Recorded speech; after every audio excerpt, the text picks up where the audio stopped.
Selamat datang di Farkes, Farhan Podcast. Saya Farhan, kali ini saya mengangkat tema kewarganegaraan.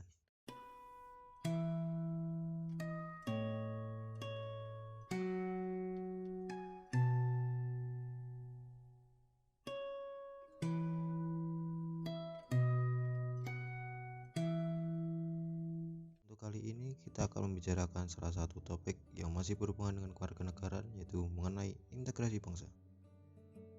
Sebelumnya, apa kalian sudah tahu apa itu integrasi bangsa? Oke, sebelumnya saya akan menjelaskan apa itu integrasi bangsa.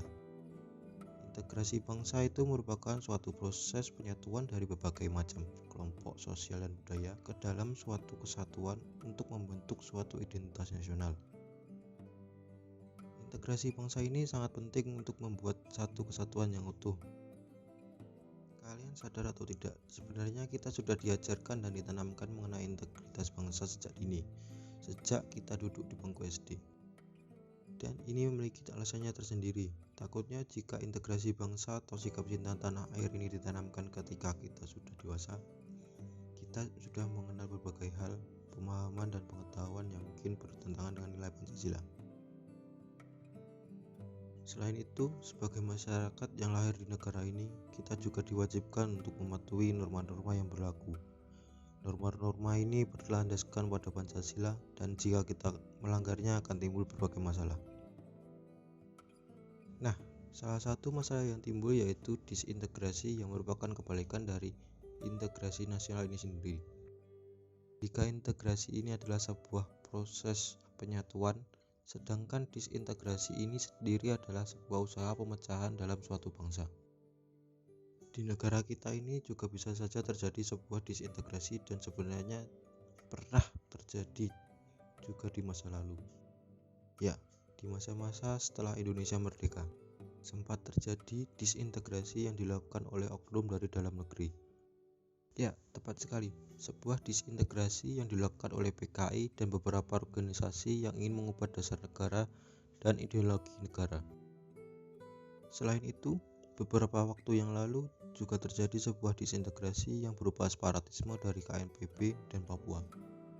Untungnya, semua itu masih bisa diatasi oleh pemerintah, dan asalkan kita mau mengatasinya secara bersama-sama, ini akan bisa diatasi. Hal ini juga mencerminkan nilai Pancasila sila ketiga, yaitu Persatuan Indonesia, yang mengajarkan arti pentingnya untuk bergotong royong. Semua sila-sila dalam Pancasila ini sendiri juga saling berkaitan satu sama lain. Contohnya, sila ketiga yang dikaitkan dengan sila kelima. Kalau gotong royong tidak diterapkan, pasti orang-orang akan egois dan mementingkan diri sendiri dan kelompoknya sendiri. Nah, itu nanti kelompok lain akan merasa tidak adil dan akan merasa terancam dan tidak nyaman di tempat itu. Itulah salah satu hal yang memicu disintegrasi. Ada beberapa faktor yang mempengaruhi timbulnya integrasi ini, yaitu adanya rasa senasib dan seperjuangan yang diakibatkan oleh faktor sejarah, adanya ideologi nasional yang tercermin dalam simbol negara yaitu Garuda Pancasila dan semboyan Bhinneka Tunggal Ika, adanya tekad serta keinginan untuk bersatu di kalangan bangsa Indonesia seperti yang dinyatakan dalam Sumpah Pemuda, adanya ancaman dari luar yang menyebabkan munculnya semangat nasionalisme, penggunaan bahasa Indonesia, adanya semangat persatuan dan kesatuan bangsa, bahasa, dan tanah air Indonesia, adanya kepribadian dan pandangan hidup kebangsaan yang sama yaitu Pancasila, adanya jiwa dan semangat gotong royong, solidaritas, dan toleransi keagamaan yang kuat, adanya rasa senasib sepenanggungan akibat penderitaan penjajahan, adanya rasa cinta tanah air dan mencintai produk dalam negeri. Lalu, apakah ada solusi untuk mengatasi disintegrasi dan menjaga integrasi bangsa ini? Adalah, yaitu dengan menerapkan nilai-nilai Pancasila dengan baik dan benar.